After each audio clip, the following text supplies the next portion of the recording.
环球大战线深入世界最前线，全球各地观众朋友，大家好，我是叶思敏。我们欢迎前资深外交官介文吉介大使。思敏好，各位朋友大家好。时事评论员王尚志尚志哥。思敏好，观众朋友大家好。资深媒体人彭华干干哥。思敏好，大家好。观众朋友，今天节目特别要来关心到是中俄这一回强势的压进了第一岛链的战场曝光了。今天会帮观众朋友来特别做解读，包括了大陆解放军最近的动作非常的多，辽宁号狂刷100架次，超高音速导弹也下杀，这个画面也曝光了。再加上中俄最近做的反导弹联合开火，日本最新消息今天会来带观众朋友看到是新建在台湾附近新建了飞弹岛压境。东亚是否踏入战争的临界点？今天会一起做关注。3个火线话题，今天请来宾帮我们做解答。第一个，刚刚强调了，除了辽宁号在外海做这种强度演训之外，还有高超音速的这个导弹画面也曝光了，是看到的是有垂直下杀把船的这个画面。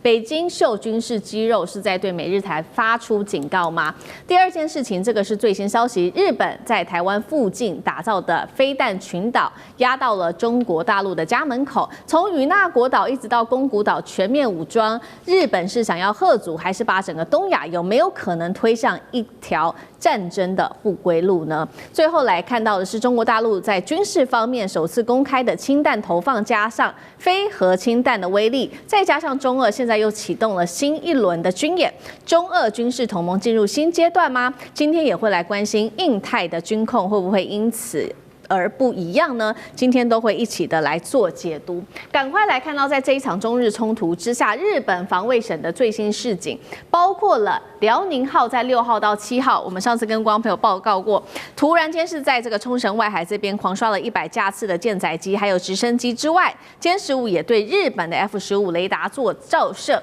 最新还有这个就是北京的，另外在微博解放军放的这个 MV 叫做《箭在弦上》。我们请导播也带我们来看这个潜艇集群是一字排开，高超音速反舰导弹直接在上演震撼的画面。从画面中，我们等一下也可以逐渐来看到，是从高空有一个垂直下杀的这个砸中靶船的一个画面。专家特别针对了这个影片也做了一个分析，认为这个影片就是在针对美日做警告，也是同时要他们不要干涉台海。而解放军的讯号之外，我们来看到在军事层面还做了哪一些呢？北京最近是成功试爆了它的这个新型的非核氢弹，可以燃烧超过1000度，火球持续燃烧2秒以上，高热加震波可以定向的攻击掩体跟建筑，目的现在说就是要在打城市战中打击台湾的防御能力。节目一开始要特别请教大使怎么看刚刚特别看到的中国大陆公开它的潜艇集群之外，还有这个导弹垂直下杀的一个画面，剑指美日台做警告吗？会不会让台海风险再加剧？大使怎么看？对，我想最主要，中国大陆为什么会亮剑啊？其实这些都是既有的武力，既有的这个新的装备啊。那你说中国大陆有70几艘的这个潜水艇啊，本来就是区域里面最强大的一支潜水艇。那它为什么要在这个时候啊，把它这个阵势摆开？这个在中国大陆军事术语叫亮剑。亮剑就是当受到威胁，或者说受到某种压力的时候，或者有一些关键时刻可能要发生，中国大陆会先把武器先亮出来。为什么？这个就亮剑，就是让你评估，免得你会做错误的判断。也就是说，你搞不清楚中国大陆现在武力到什么程度，那就先告诉你，然后呢你自己评估，免得有这个武器，结果对方也不太清楚，或者说故意搞不清楚，然后呢做了一些挑战，然后发生冲突以后，那冲突一定会造成损失。所以大陆的战略是先让你知道我的武力在哪里，让你自己评估，让你知难而退啦。那我想它最主要还是针对日本，因为这个11月7号高市早苗的这个发言啊，那事实上的话是对在陈平时期对中国大陆，那么公然这个等于就是说要做出行使武力的威胁。那这个中国大陆事实上的话，当然就一定会强烈回应。另外一个就是说，对于过去其实从2016年就开始的日本的再武装，那到现在，那么高市早苗的极右势力上台以后，他不但这个对中国大陆进行武力威胁，明白表示说他要干涉台海未来的发展啊。其实台海两边他都知道不是日本的，都是属于中国的。他事实上他的所有的文件都承认，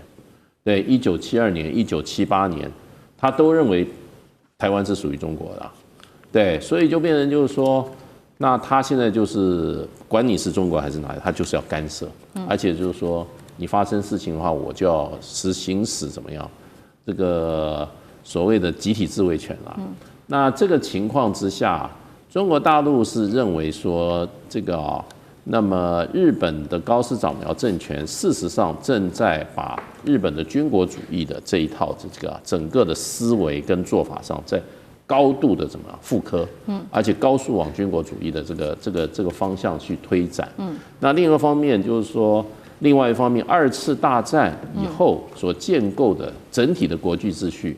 日本是一个挑战者，他不愿意接受。在领土的安排上，在对日本这个国家的约制上。因为2次大战这个联合国的宪章事实上有所谓的什么敌国条款，也就是这一些当时的这些发起战争的战败国，他不能够再恢复军国主义的作为。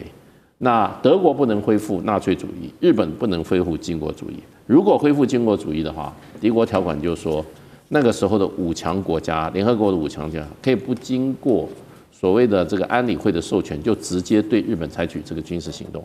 所以这些情况之下，中国大陆最近就把它的这个高超音速武器，而且是对这个水面上的这个目标进行这个攻击的这样子的一个镜头就播出来，而且也很罕见的把这个潜艇浮上水面，一个舰队展示出来。那这就是亮剑，最主要就是亮给日本看，然后要震慑日本。那然后让日本知所节制要不然就是说，如果日本再往这个路上走的话，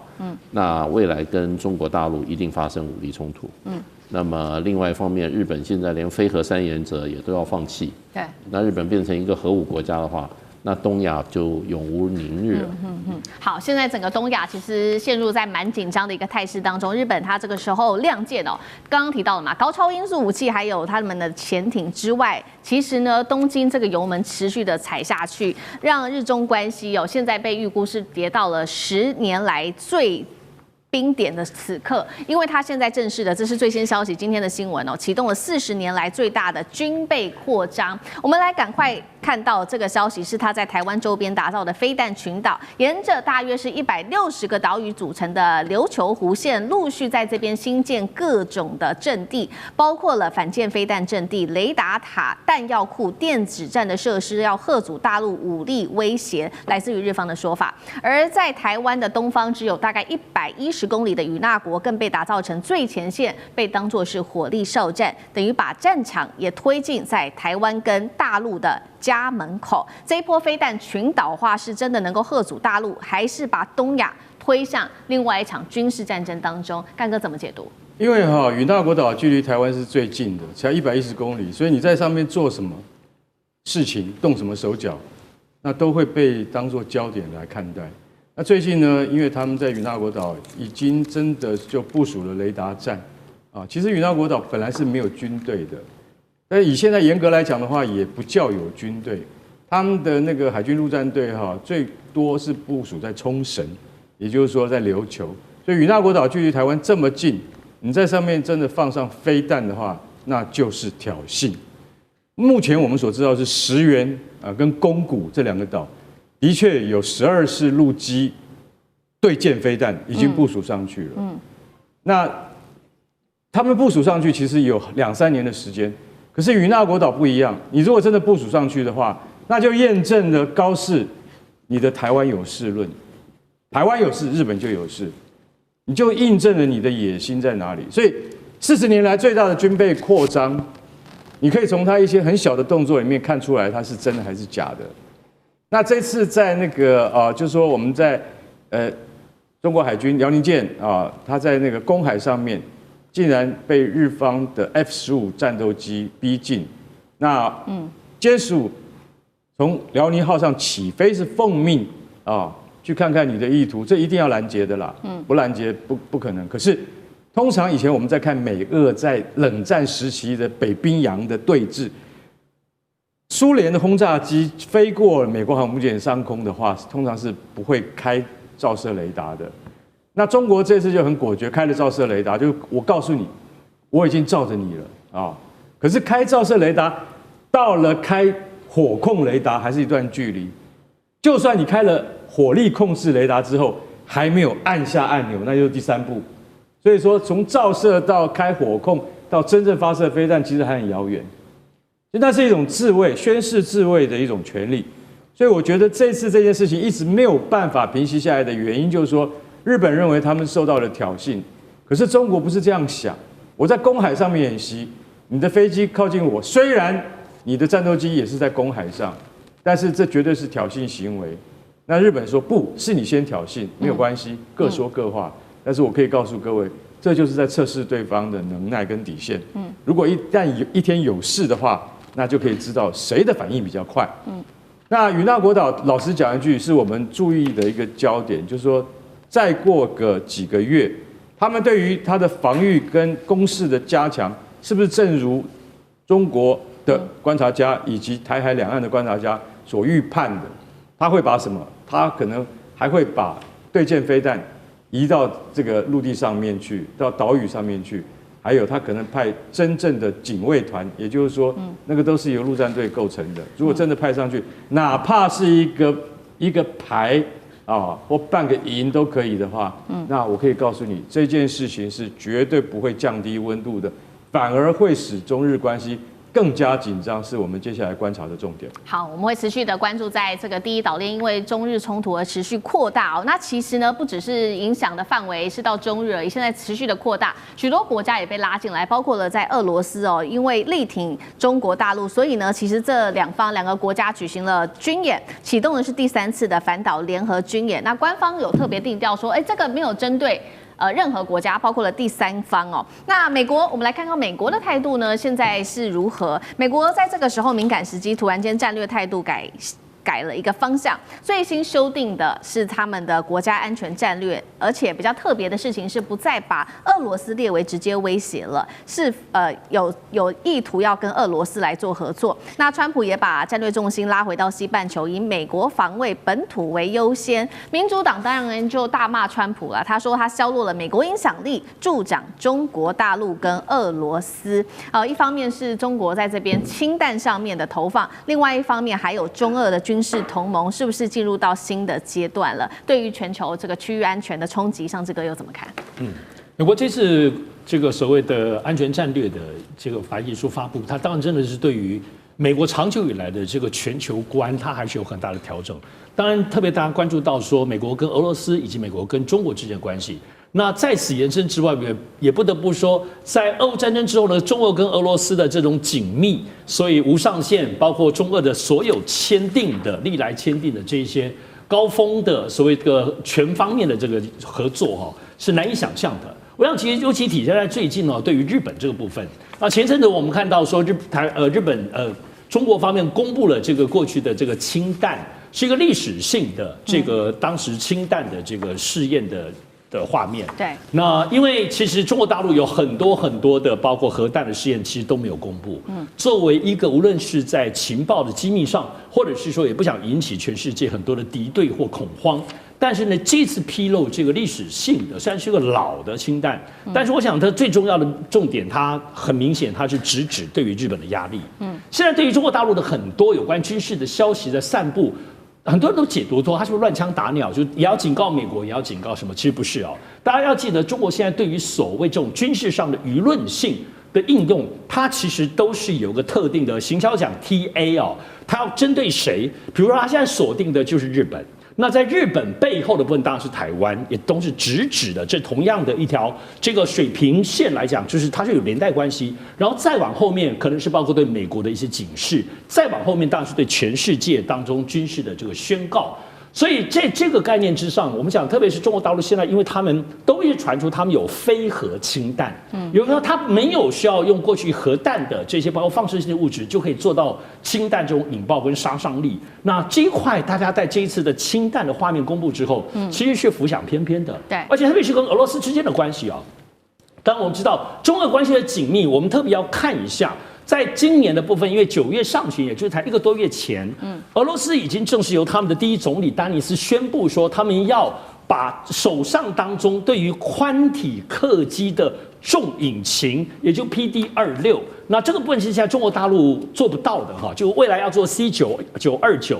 这个重引擎发动机要整个包括它的复合材料，包括它的发动技术，要全部都要卖给中国。你要这个东西其实对于中国，我们知道中国现在确实在军事能力上当中，很多发动机自己做得到，可是，在航机上，因为它的思路跟流体设计不一样，俄罗斯把最重要的东西，包括它未来研发的东西，都要跟中国分享。所以我们可以看到中国跟俄罗斯之间的这个紧密关系，从这个点我们去看出。而且不得不说，这是日本引起的争议当中最快出来指责日本，而且就历史的这个罪人的定位来指责，就是俄罗斯。所以特别是在北方四岛的部分呢，其实俄罗斯也你说配合中国吗？有很多的部分的军事的这个巡演，所以对于日本在北方四岛、北海道之外，也有产生具体的军事压力。所以这军事压力，中俄现在确实是在日本的北方跟日本的西边在荒海地区来讲，这个夹击的力量确实比较重。好，谢谢上次哥。那我们休息一下，马上回来。地缘政治、内中之争、战略价值、强权崛起、小国生存，现在与未来洞悉事件走向，掌握世界脉动，全球观点尽在环球大战线。好，我们持续要关心到是解放军现在横扫在第一岛链，今天特别来关注，包括先前关注到辽宁号百次起降，还有他们的百舰齐出，都震慑了日本。王毅在这个时候又重启，他特别提到7重锁定，警告日本战败国休想挑衅。我们今天来关心的3个火线话题，会请来宾帮我们做解答。第一个是大陆在深夜发布的7重锁定，针对于台湾的地位呢，要来封死跟日本介入的一个空间。另外呢，现在爆出的是说歼15锁定日本的 F-15嘛，那现在有一个说法，东京擅闯演训区其实可以把比如说 F-15这样子的战机视为是未来的合法标靶吗？未来任何的战机只要进来，是不是都可以当做合法标靶？等于是北京发出的最后通牒吗？第二件事情，今天也会来特别关心的是，美国智库今天特别警告了，他说中国大陆恐怕会先发动这个核打击，但是现在也有一个说法，他有必要发动核打击吗？针对第一岛链，因为呢，大陆现在早就已经有3航母了，还有05舰队啊，有需要动用到核武吗？最后来关心在南海的情势，美国的伯克级已经闯入到了黄岩岛，大陆方面也做了一个反制，出动的是他的052D 跟054A 做夹击，中方封死，包括了在西湖入口这边实建立了它的控制区，南海局势是否会翻篇？今天就这些议题，我们都一起的来做关注。好，这个是中国大陆的外交部在半夜丢出的震撼弹，来看到王毅怎么驳斥高市的台湾有事就是日本有事论，他直接就是明确点出有关于台湾的地位是用7重锁定，用的是哪一些的合约条款呢？包括他引用的是这个开罗宣言啊、波茨坦宣言，还有呢2758号决议等等，特别去强调锁定了台湾的地位。那么我们来看到的是另外一方面呢，他也说日本你身为是2战的这个战败国，你必须要深刻的反省，谨慎的做出你的抉择。高市想要借由台湾声势来发出对大陆的武力威胁，他说是可忍，孰不可忍。更惊悚的事情是，海上的行动也持续的在升级。除了我们带您看到辽宁舰啊、歼15等等之外，中国的军事专家，这个是张军社就直接警告了，未来干脆啊，共军训练海空域可以被视为是训练的标靶，战机闯进来就可以把它打下来。大使怎么看？有关于第一个是台湾的地位用7重封死，第二件事情是日本的 F-15擅闯演训区，真的可以被视为是合法的标靶吗？国际规则会容许吗？谢大使怎么看？这样哈，这个王毅外长讲的这个7重封锁哈，事实上它都是有根据的啦。那不过就是说，台湾的地位啊，事实上啊，绝对是归还了中国的政府。哎，在这个1945年是归还于中华民国的政府。哎，那中华人民共和国1949年建立以后啊，它所建立的所有邦交国，那它都有一个台湾条款，都要别人承认啊，任何国家跟它建交，你一定要承认台湾是中国的不可分割领土一部分。有些就是直接讲中华人民共和国不可分割领土一部分。那1979年，中国大陆跟美国建交也是讲这一点，它中文解的就是承认。日本的话，也是在他的建交这个共同声明啊，日本尊重并了解并尊重，所以就变成就是说，事实上这个台湾属于中国的这部分是毫不动摇的，而今天台湾还实际控制在两岸共属一中的一个中国政府里面，就是中华民国政府，为什么呢？因为中华民国它事实上跟大陆的法律关系来讲啊。我们是这个，虽然这个现在政府提出一个什么互不隶属啊，可你要就从内容来看，两岸的这个中华民国是高度重叠，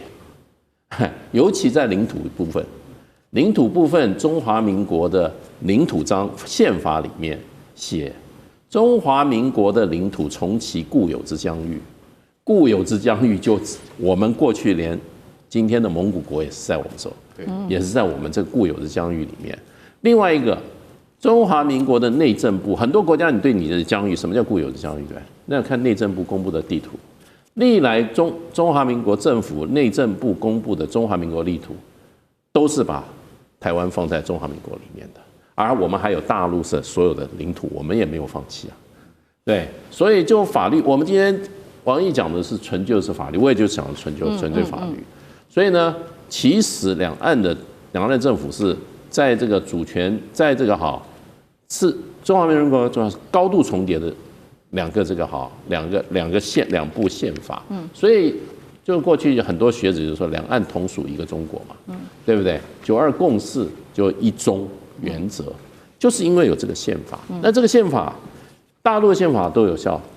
中华民国宪法在台湾也继续生效啊，对。那我们在所有的这个跟我们有邦交的国家里面，我们也从来中华民国有说要放弃台湾吗？中华民国有被另外一个国家给取代吗？也没有啊。所以呢，这个台湾是属于中国的政府，这一点是法律上是不可置疑的。是不可置疑的。那当然，大陆讲了七个。那因为日本事实上它是无视中华民国的存在他是在1972年，他告诉中华大陆说，台湾是属于大陆的，他是明白的。你去看他那个1972年的联合公报那个前言讲得很清楚。所以那个就是说，法律的人他一定要很清楚。他说台湾是中华人民共和国不可分割的一部分。日本政府充分了解并尊重其立场，并严格遵守波茨坦宣言第8条的规定。波茨坦宣言的第8条规定就是承继之上的1942年的开罗宣言。开罗宣言里面讲得非常清楚，日本侵占中国的领土，满洲、台湾、澎湖要无条件归还给中国。所以日本在台湾的台湾，他已经把中华民国丢掉一边了。可是他说是属于中华人民共和国的。可是我们不管今天这个两岸是一个国共内战的一个延续。可是我们纯就法律来讲的话，我们必须说中华民国的宪法依然在中国的一块土地上生效，这块土地叫台湾。然后呢，这个里面的有关的这个台湾的地位更清。中华民国从来没有放弃过台湾，除非有人要把中华民国推翻，对不对？或者说我另一部宪法，这部宪法作废，没有啊，所以就两岸的这个所有的法律文件，还有对外的两岸的这个两部宪法对外的法律文件，本身跟其他宪法的发生的关系，包括日本国宪法发生的关系，台湾是属于中国的。这个不要说7重了，我认为比7重还多。好，这个是大陆的王毅有特别就这个法律来去界定历史的这个法律来特别去界定有关于两岸还有台湾的主权问题。不过呢，美国智库也说呢，如果说我们看到如果不完全使用法律的话，他这边特别讲到说，有没有可能有一个事情会发生，就是中国大陆接下来如果武统台湾失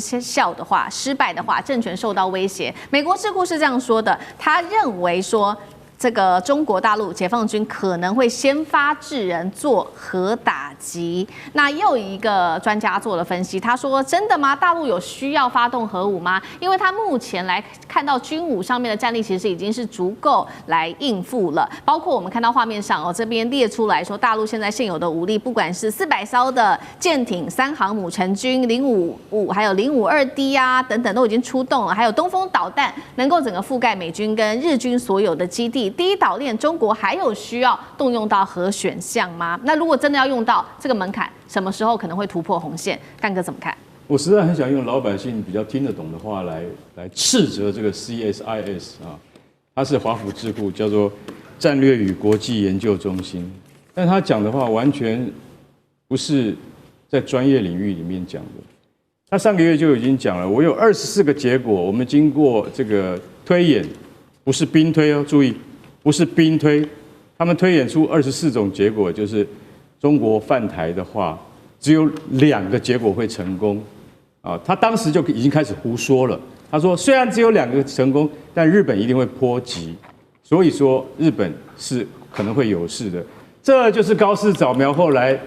台湾有事论的根基，你知道吗？都是美国人害的，害高市早苗讲错话。所以到现在局势搞成这么不可收拾，然后最新的说法是什么？他说，如果中国为了先发制人的话，他可能会先动用核子武力。人类的历史已经告诉我们，我再三强调，核子武器不是随便说就可以动用的。不管乌克兰多么的在前线英勇抵抗，可是打到最后，就算是阵地失守。俄罗斯也一样没有动用核子武器，你知道为什么？因为这是触犯了战争罪跟人类罪的。除非2国真正交战，除非真的不诉诸核子武器而不能得到结果的话，其实通常像这样子的研判呢，都认为我们觉得像是打高空的感觉。那所以说，你说这个 CSIS 他为什么会下了这样的结论？我不能理解，绝大多数的专家都不会理解你会有这样子的推演，就说中国为了先发制人而先动用核子武器，动用核子武器的代价是什么？不用我们多解释。而且老实讲一句，中国现在的核子武力已经达到500枚弹头了，可以摧毁日本20次，还需要用到核子武器吗？那讲到传统武力，中国海军现在有400艘可以用作战舰的船。也就是作战用的船，还不包括后勤以及支援舰。所以说，在400艘的规模之下，已经超过了美国海军的300艘了，300多艘。所以，美国海军在短期10年之内不会再增加船，只会减少。中国稳坐全球第一。当然，日本的金刚级神盾驱逐舰是我们必须要忌惮的，因为日本的神盾舰。说句实在话，它的水准是世界一流的，它可以跟我们055大驱相比，但是在质跟量的日益悬殊之上，日本是没有办法遂行一场传统战争的，它没有这个能力，它也付不起这个代价，所以根本就不必谈到说中国需要使用核子武力，因为中国除了核子武力以外，还有刚刚说到的高超音速武器。光是东风17跟东风26这种高超音速武器，就够日本有苦头吃了。所以我完全推翻 CSIS 这样子的国际战略中心研究中心，他们这简直是痴人说梦的这个结论。我觉得那完全是不可采信的。中国的优势已经越来越大，只是你要不要承认而已。好，这是来自于 CSIS 美国智库的最新的说法。那有关于第一岛链的紧张，除了说美国所支持的日本之外，我们一路的往南走到了南海这边，美国所支持的菲律宾最近也是很多的事情哦。中菲关系还是持续的紧张的时候，中国大陆在这个时候派出的是他们的驻菲律宾一个新的大使，这位大使叫做景泉，他刚抵达马尼拉就已经开始动起来了。他喊说任务是非常的重的，因为这时候可以看到各种的这个军事武器。海上军事武器集结，不管是美国的或者是中国大陆的，美国派出的是它的伯克级的这个斐拉塔号闯入了黄岩岛，那中方则是派出它的052D 跟054A 直接压境。菲律宾海巡更是指出呢，中方的舰艇已经封住了整个黄岩岛的西湖入口。那黄岩岛海面其实已经被中方给实控，做成了一个封锁圈。这是来自于菲律宾的说法。到底这个美国跟中国大陆在这边谁比较占上风？这一次等于北京在对美菲做一些警告吗？美国这次这个伯克级战舰的这个培拉塔号，它都是经常往返在菲律宾跟日本的这军事基地当中来来回回哈，所以它有时候自己一艘，有时候联合其他的这个军舰在走，所以呢这次可以看得出来，这次在黄岩岛的部分不算是一个冲突啦，但他们就是在那损残罪，我们要这样讲。那中国大陆当然立刻派出2个052D 跟054A， 也都是大阵仗的规模。那坦白讲，培拉塔号是没有。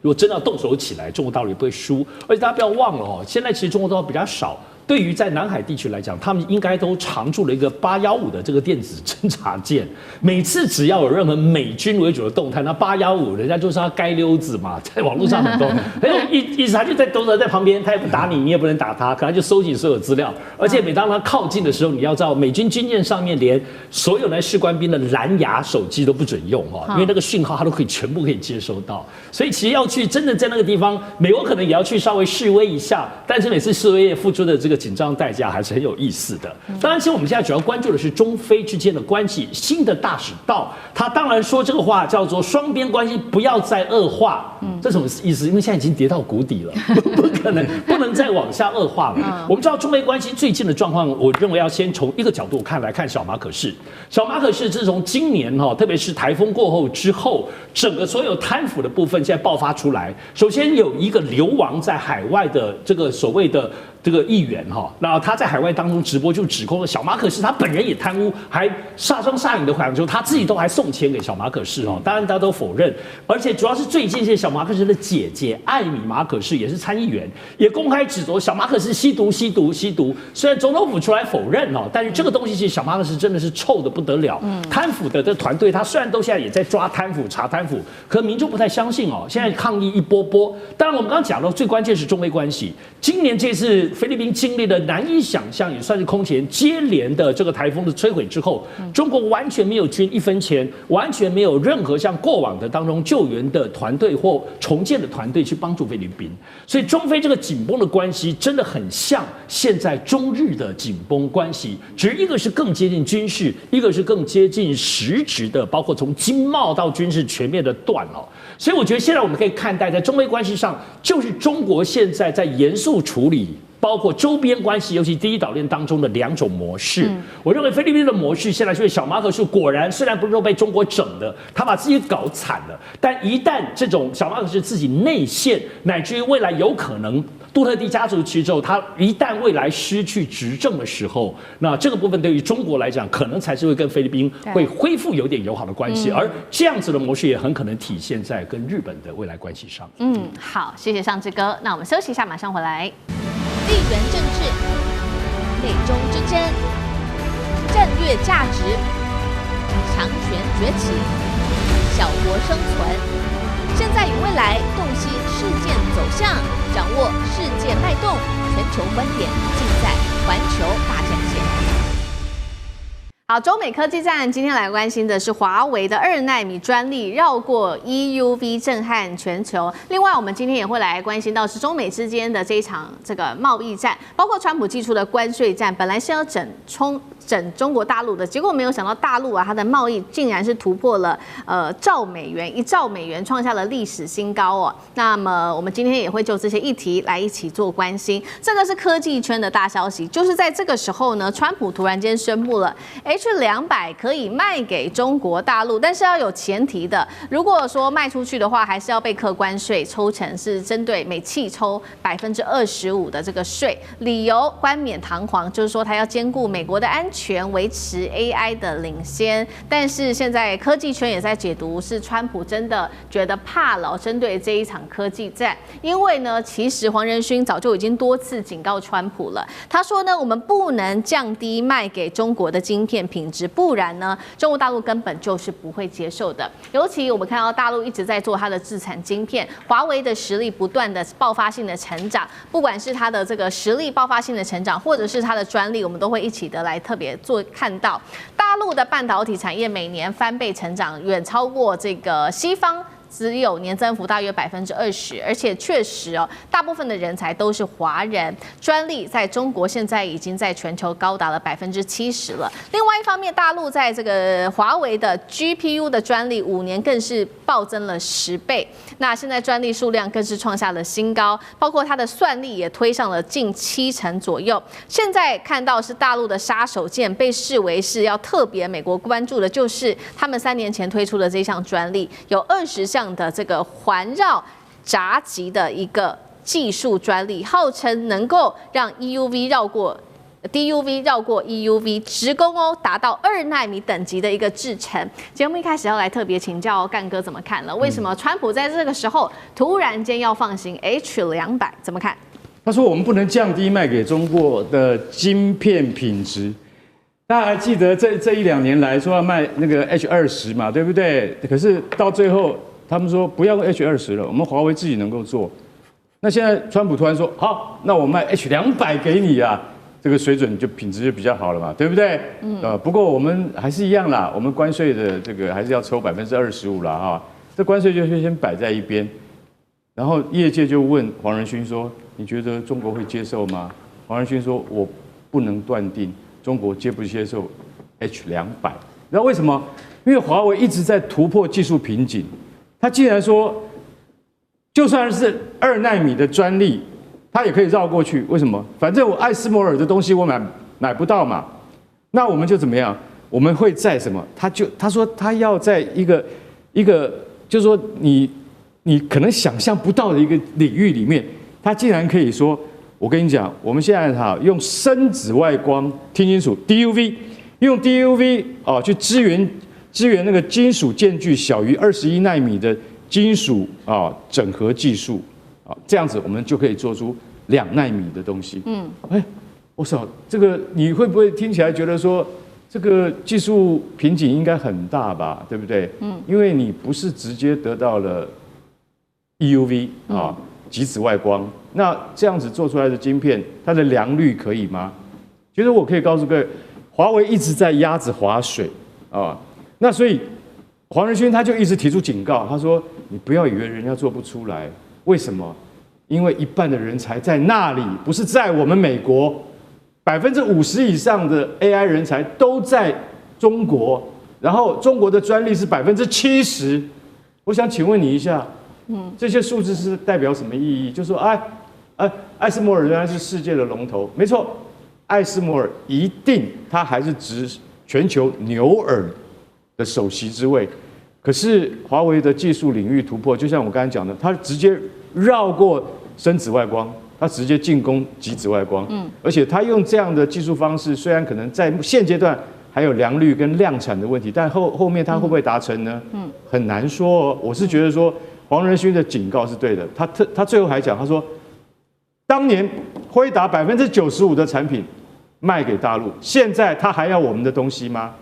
辉达仍然是世界第一，但是我们已经失去了绝大的大陆市场。我要失去更多吗？这个才是现在就是说川普他应该好好思考的问题才对。好，同样一个问题也请教上次哥怎么看？就是绕过 EUV， 那就可以挑战2奈米。我首先我还是先讲一下，川普这次突然愿意在全美国上上下下众议院、参议院，包括那么多的这个军事赛的专家都反对卖好的晶片给大陆，但川普突然宣布这一点，对我认为这还是很微妙的。后续的影响我们还是要看哦。而且他要记得哦，他不是宣布，他还强调他跟习近平通了电话，然后他还讲说习近平的部分是好像正面的回应，是这样吗？所以这里头现在还有很多的悬念在此，而且现在到底当然这意味着黄仁勋说服了啦。我觉得包括整个至少他核心的幕僚是支持的，那这个还是很了不起哦。我觉得黄仁勋真的是拼了命的，都快活不下去。当然必须得说，黄仁勋现在的这个担忧点就在于，我们要知道，其实不只是一个晶片2奈米啊这些技术，主要黄仁勋这边以 AI 晶片来说，因为他自己有他的这个 Blackwell 的框架，川普接着也说 Blackwell 还没有给你，而且下一代的这个 Rubin 的这个，我说都是辉达很厉害的这个框架在运用的这个晶片，也不会给你啦，就给你这个 H200，但 H200比起 H20已经厉害6倍了，算是可以的了。而且很多我知道中国大陆啊，什么阿里巴巴，他们还是很想买因为这晶片还是蛮厉害的，所以现在这里头我有个神奇的拉扯，值得大家关注。不过刚刚提到的部分，现在到底中国大陆买单吗？会不会影响现在华为的权力的这个拓展？我认为不会。我认为中国大陆作为一个国家战略，要发展出自己的晶片，即使买你一点点，看到川普的面子或黄仁勋的努力份上，但也不可能全面结构性的开展，因为中国大陆一定不能够调到辉达的这个 Blackwell 跟未来 Rubin， 甚至包括现在我们都知道 Google 自己在做晶片，未来可能会直接跟黄仁勋一起来对抗，还有 AMD 的这些晶片，所以我觉得现在大家特别注意哦，所谓的这些重点已经不再是2奈米。首先，半导体晶片跟 AI 晶片这是2个完全不同的方向。以华为来说，主要是放在特别是新海来的投资。华为现在那么多的专利，主要就是这一代的半导体，我们不要讲下一代的这个新材料，它要全部绕过，包括艾斯摩尔绕过美国这个几百几千样的部分的专利，很不容易。但是你说不可能吗？可能哦，因为现在我们都知道，华为自己本身的专利的技术很强，不只是它现在这个晶片，你要知道它最厉害的专利是6G 通讯，而且它包括做智能车，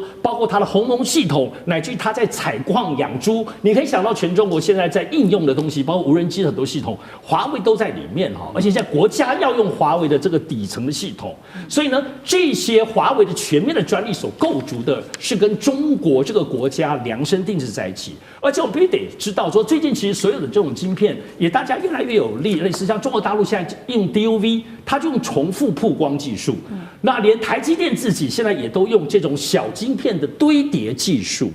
包括 CoWoS 这些堆叠技术，也就是说，这里头不再是在竞争这种2奈米、3奈米，最近大家不再多谈，因为有新的技术，而且这是半导体晶片哦。如果我们就 AI 晶片来说，现在更重要，中国在发展一个晶片烂一点没关系，可是它在整个所谓的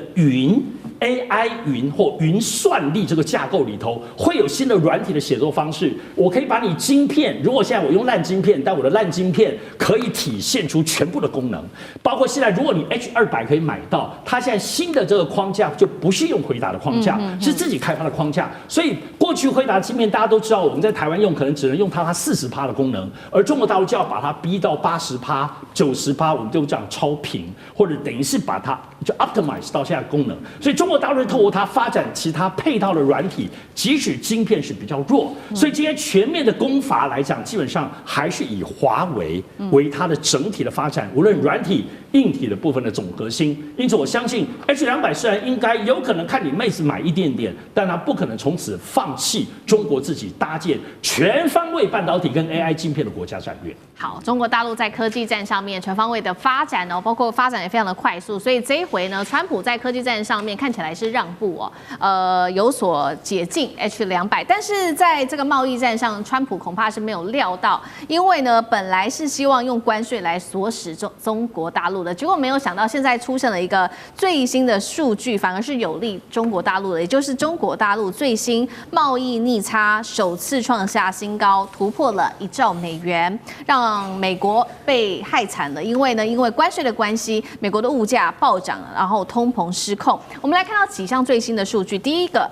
中国大陆2025光是前11个月贸易逆差，刚刚提到了突破1兆美元，史上第一。第二件事情，他们对于美国的出口其实实是下降幅度高达20%的。对美国的采购也同样是下降了，但是呢，美国对中国的贸易逆差问题有没有解决？其实是没有的，仍然是达到3倍。刚刚讲了，还有造成的是美国的物价上涨，包括了现在涨最多的就是他们的天然气涨幅70%，牛肉上涨16.6%，那么牛绞肉也有12.9%的一个幅度，45%的美国人已经痛批说，生鲜食物实在是贵到他们已经难以负荷了，怎么回事？本来要打中国大陆的这个关税战，怎么越打越强？大使怎么看？因为美国虽然这个农产品很丰富，它很多也是进口的，比如说它这个牛油果哈，就是我们叫什么这个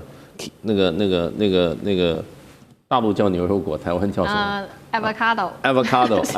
都想不起来。它全部洛梨，它全部墨西哥的。对，加州也有，基本上都墨西哥的。川普把墨西哥农产品给你加15%，你的市场价格是不是贵？对，还有很多这些东西都是邻近国家的。连牛肉，我们后来发现，美国比较平价的牛肉很多是买巴西的，巴西给人家 charge 25%。对，你说美国的这个物价能不贵吗？所以我们认为美国是产大豆、产大麦，什么都外销，可是很多农产品也是进口的，包括肉品都进口的。所以现在我觉得美国的这个问题就变成就是说，政府抽税抽太重了啦。你政府抽税抽重了以后，物价自然上涨。因为川普说我这个关税是抽外国政府，是外国政府跟我交税，那是骗人的。你的税收是老百姓交。我跟你讲，关税是谁收进去的？你知道？关税是美国政府收的。你是钱交给美国政府。美国老百姓的税呢，也是交给美国政府，对不对？没有错。你知道现在国际贸易的基本上的这个作为是什么？关税部分都由进口商出，对，没有出口商在出关税的。这个叫什么？这叫 FOB。FOB 的在国际上叫离岸价格。我这个价格报你就是离岸，我把它送上船以后的后面事就是你进口，你买的人负责了。买的进口商他当然他要付关税，在哪里付？不是离岸的时候付啊，是进岸的时候才去付关税啊。所以这个税基本上大部分都是什么？其实绝大部分都是进口商在付。那进口商他有时候说，我这个税很重啊，你出口的时候你分摊一点好不好？你吸收15%好不好？你吸收8%好。那没有问题，那你就卖便宜一点可以。可是问题，大部分关税还是进口商在付啊。对。那问题，所以这些钱都被谁收去了？美国的进口商税交给谁？交给美国政府。美国老百姓税交给什么？所以美国老百姓过去只要交税，关税美国平均关税已经2%而已啊。现在美国平均关税搞到人家都是要人家怎么样？都是要给到多少？15%。日本的都是15%，韩国15%。我们台湾是20%嘛，25%，印度是50%，对不对？现在这个墨西哥、加拿大都是都是很高的关税，所以你税重了，最后谁出？消费者。所以到市场的时候，价格都往上走。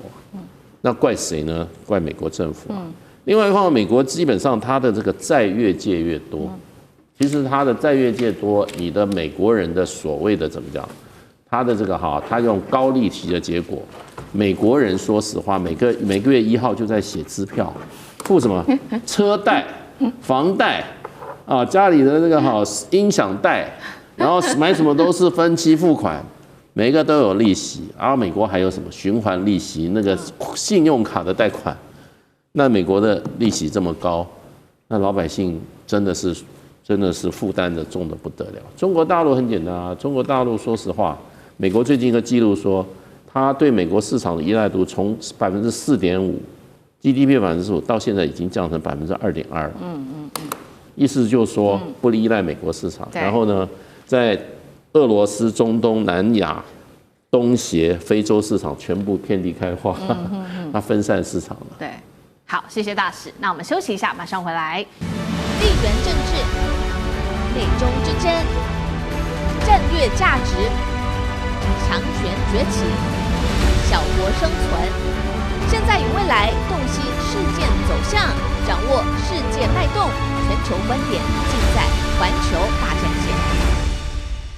接下来持续看到，没有想到平静了一阵子之后，泰检竟然爆发了10年来最大的战火失控爆发。我们今天会来关心，包括了 F-16都被出动了，怒炸检国的军方，泰国也怒呛说要打到你检国没有能力反击为止，完全不给川普任何的面子。东亚现在被解读是不是成为的中美之间的火线代理战场呢？今天就这些议题，我们会一起的来做关心。就是在这一天哦，12月7号这一天，我们来看到泰检开战，爆发10年最大冲突。7号的凌晨是一路烧到了8号的凌晨。先来看到双方出动了什么样子的武器。首先呢，泰国的军方指控柬埔寨使用的是无人机投弹，并且呢，以卡车载着 BN-21火箭，不断的向平民居住的地区来做发射。12月8号，我们来看到泰国空军则是立刻出动了他的 F-16战机来打击两国边境的这个柬埔寨的一个阵地，双方剑拔弩张，目前是知道已经造成了5死哦，他们这个伤亡人数还在持续的统计当中。那我们来看到双方的一些高层是怎么样回应的。首先是泰国总理，他说介于柬埔寨对于泰国采取的军事行动，泰国是不会进行任何的谈判的，这立场踩得非常的硬。再来看到洪森，则是说红线已经划定了，他们将会展开的是报复侵略，并且他说呢，已经跟红马略开始做讨论，共同指挥应对来做侵略。双方已经剑拔弩张要开战了。好不容易泰检10月底才签下的和平协议，现在12月过了2个月的时间而已，火炮、战机直接开打，战线可不可能全面失控？怎么回事？大使怎么看？这个当然就变成就是说双方的这个驻地的部队啊，有的时候作为啊，他比如说这个地方他没有布雷，他突然布了雷，就把对方炸死了几个，那对方他就报复了嘛。因为这块土地目前就是说，有一个双方的一个缓冲地带，可是双方都认为那个缓冲地带应该是我的。所以呢，就变成有的时候你去这个好，你去巡逻，会发觉过去大家没有搞一些暗桩，那现在突然有了，然后他踩地雷被炸死了。对，其实这件事情，这个最近2005年开始的时候，就是这些事情发生的，然后一些零星的冲突以后越闹越大，对，然后呢，这个当然这种情况现在看起来也跟各国的国内的情势是有关的。哎，你知道这个当时的话，泰国的前首相塔克辛跟这个洪森两个交情非常好，所以这个事情发生的这个前线两边的冲突，双方的驻军冲突以后，那你记不记得佩通坦打了一通电话去给洪森说，洪森北北，这一叫以后，洪森最后说我不想让我把这个整个推翻以后。那个佩通坦塔克辛女儿就下台啦，塔克辛还被关起来啊，所以你说现在发生事情，泰国的阿努廷他敢弱吗？他不敢弱。本来这种事情双方讲一讲就没有，这块土地争执，它没有多大，非常小一块地。你知道这块土地冲突从什么时候开始？1903年开始。100年。哎，这柬埔寨国家还没独立之前跟。这个他的前面的这个殖民政府，法国就有了。1953年柬埔寨在成立啊，那么双方在当时其实关系还蛮好，用国际法庭来解决领土纠纷。只是说当时1962年国际法庭把它判给了这个谁？判给了柬埔寨，泰国不服的话就不承认，所以这件事情一直拖到现在，双方没打过大仗。双方都是零星冲突，你死个3个，他死个5个，所以就一直在这样。那现在呢，这个事情又破局了。其实我认为他还是会慢慢还会停下来的，因为他的利益不大，象征性的利益比较大。他不是那边有石油，那边有什么钻石，有什么矿，那边小块地，它就是一个庙，叫博威下庙，是一个古迹而已。对，就是如此而已啊，有什么好争的？死那么多人。没有用嘛？可是唯一感觉最没有面子的，应该就是川普先生。川普先生为这件事情，他还要去争取诺贝尔和平奖的。可见川普做事不牢靠。你搞的和平协议根本就是怎么样？就是临时为了要你得一个奖，就搞了这样。那事实上这个问题你没有解决嘛？你就是什么啊？就是头痛医头，脚痛医脚，急着怎么样宣告自己的这个调和的绩效？那这个问题还会继续下去，我觉得也不会闹大。好，100年的问题持续到现在，持续的引爆。那么在现在是正式的持续爆发。那包括在这背后牵扯到中美之间的角力，我们等一下也会持续的来看。但是现在的问题就是，柬埔寨明明就知道自己的军力明明就是不如泰国，为什么还是愿意继续的打下去？而且呢，为什么到底呢完全的要跟泰国做拼命呢？来看到在海陆空上面，到底双方悬殊有多大？首先在空军，泰国等于就是说压倒性的一个优势了，因为它的战机数量112架，还包含了来自于瑞典的施救跟这个 F-16。那么空军的人数4.6万人，柬埔寨竟然是没有任何的战机，双方战机比112比0啊。那陆军同样是重装碾压的，这是在泰国36万的兵力跟7.6万的兵力做相比，而且他们的战车数量我们可以看到都是达到2倍的，海军层级更是完全不一样。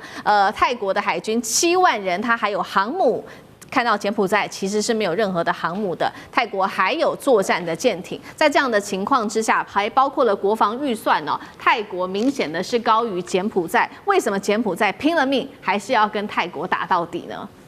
这两个国家不能够放在同一个天平上面去衡量啦。那柬埔寨是历史上的弱国，这本来就是这样。但是柬埔寨的赤棉非常有名。从1975年的赤棉接掌政权之后，残杀了不止200万柬埔寨人，那是一个历史上的悲剧。那可是呢，柬埔寨从那一天开始到现在，它从来没有一天是现代化过。就算是你今天看到的西港，也就是西哈努克港纪念他们的那个亲王而命名的这个港，也都是中资在帮他们建立的。所以金边政权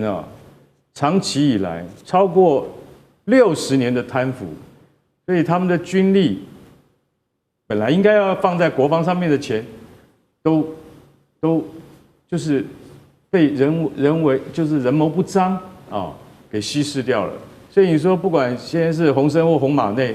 他们今天当了长期的国家领导人，他们从来没有在民生议题上，更不要讲国防了啦，空军连1架飞机都没有，这样也可以，鬼混了50年，没有1架飞机，没有1架作战飞机，你这样也可以，这样还算国家吗？我都不太晓得。他的空军只有直升机而已。那海军更弱，海军弱到说泰国还有航空母舰了，你有什么？我只有巡逻舰。其实泰国的航空母舰早就已经报废了，都不能用了，上面的战斗机早就已经送进焚化炉了。大家知道吗？泰国没有航空母舰的啦，那是假的啦，摆的好看的。但是就算这样子，我也强过你柬埔寨很多倍。所以其实这两个不是拿来可以相比的。泰国那个空军还有一个亮点，它竟然有什么？它竟然有 Gripen， 就是 JAS-39，瑞典的施救战斗机，是公认第4代甚至4代半跟我们的 F-16是同样优秀的一种战斗机，泰国竟然有了。所以为什么？所以他们还知道要与时俱进的进步。那柬埔寨在洪森跟洪马内他们父子俩的统治之下，你现在在边界上面为了这个一小块，刚才大师讲的其实那是很小的狭长地带，为这种事情又这边死了6个，那边又死了1个，又伤了8个。其实今天到底它的意义在哪里？意义在什么？意义在我们今天泰国不能够示弱。为什么？如果示弱会危及泰国现在的内阁的政权的地位跟巩固，所以他必须要表现出强硬的态势，还出动了 F-16。你出动 F-16，我说句实在话，你可能还找不到目标来炸，因为什么？因为柬埔寨的军队可能都躲在丛林里面，那个不是出动 F-16的，那要出动这个丛林特战部队，你才能够去找到柬埔寨的有实力的、训练有素的部队。所以我是认为这两个国家的边境冲突不会太久，但是还是那句话，这两个完全不是在同一个水平上的国家。那泰国你也帮忙好不好？得饶人处你就饶了他吧。对，不过这场战打下去也会被人家解读说，你川普不是早就已经帮这两国签好了和平协定了吗？和平协议了吗？为什么在这个时候他们还是持续的打起来？泰国也太不给川普面子了吧？那另外一方面，泰国背后有美国支持，柬埔寨背后有中国大陆的支持，有人视为是中美之间在东南亚的另外一场代理战吗？上志哥怎么看？我认为这个说法太粗糙了啦。大家知道泰皇不是前阵才刚刚是中泰建交50年第一次访问哈，那是非常非常大规模的部分的接待，而且这里头也有跟泰国很多的中泰之间的包括经济啊各方面的签约的一些进展。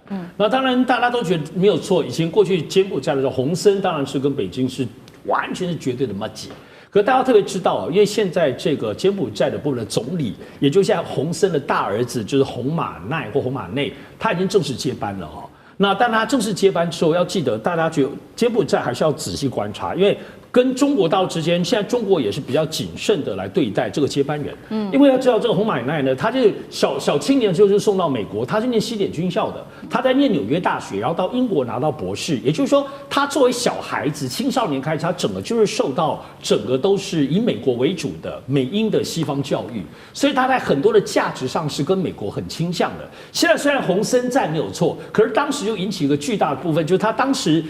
就任这个总理的时候，他竟然邀请了真的美国驻柬埔寨的大使坐在正中央，而中国的大使竟然坐在旁边呢。所以这件事情其实虽然不是说这甘冒大不讳，你就可以理解到现在洪森的儿子的状况是多么倾向美国。所以这个在使得跟中柬之间的关系，你不能认为中国就傻傻的，你老爸跟我很好，我就都认你。在这些小地方的态度上，其实中国现在变得比较谨慎。也就是说，现在泰柬的这一次的部分的刚刚发生这个战争，在边境上也不要小看，不是偏僻的地方，40万人已经开始跑了。两边的部分，40万人什么概念？就是我们家花莲县就是40万人，全花莲人能跑了，这是什么概念？也是很多的啊。所以这里头的影响性还是在于，我们可以看到第一时间里面，无论在美国的国务院或者包括中国的外交部都没有立刻的，比如说劝和或等等，大家都还在观察这一次的部分的再起争端的摩擦性，是不是刚刚竹荣前面两位讲的，很快其实就是一个小摩擦，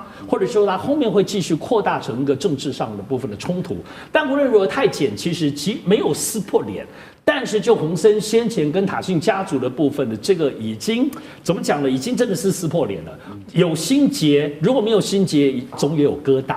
我觉得这个部分不只是现在在军力上大家论斤计价的在较量，我认为以洪森的个性来讲，他一而再再而三的部分始终还是不满，明知道跟泰国的军力悬殊，但他还是就是要出手，包括他用的武器都知道柬埔寨的武器是俄罗斯跟中国的武器为主，去打泰国其实也是蛮尴尬的。